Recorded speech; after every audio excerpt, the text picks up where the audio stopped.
This guy clearly needs to get a life.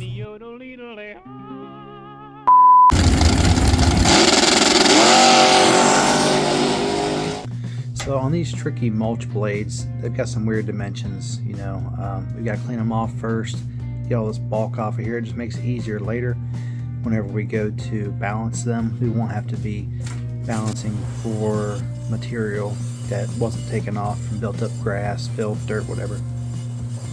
So I'm just taking the shop wheel here to it just to knock all this crap off of here. If you got a wire wheel on an air tool or handheld or a grinder, that's fine. I'm knocking down any of the big nicks that you see on the blades here. You can do this with your grinder as well, handheld, but the bench grinder stone makes quick work of it. So you want to get that whole edge on there, all those nicks gone. That way you're taking less time with your wheel here. On the grinder, I like to use a flap wheel, a very coarse wheel. Knock the back burr off.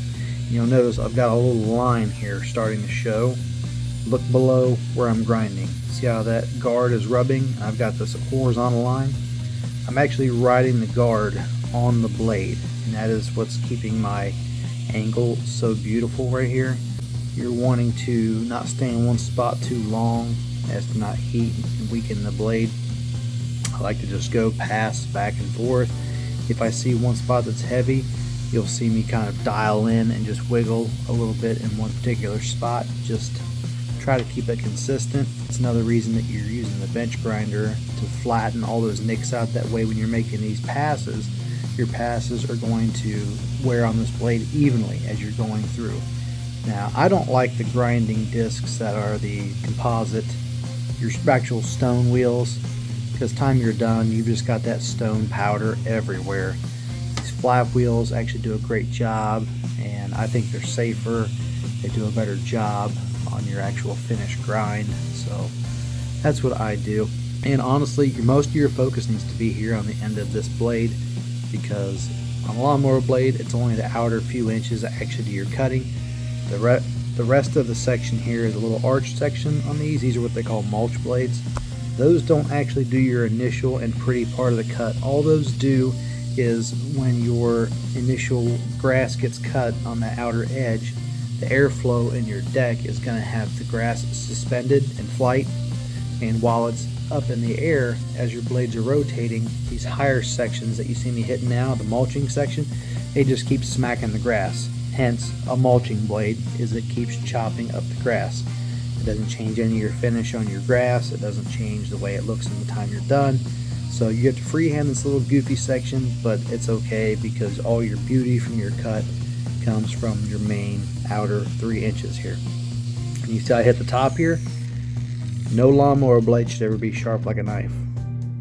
You knock it off the top, yeah, so I'm just pointing here where the guard was rubbing. You get this almost machine looking finish here with the flap wheel. And it's got a little blunt, flat, clipped edge because you want that grass to be clipped, not cut.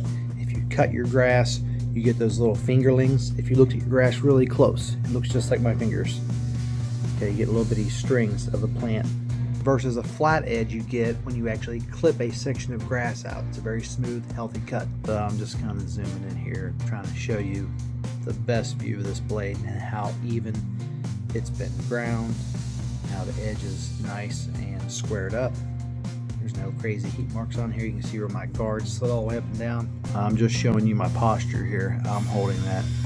So let me pause this for a second.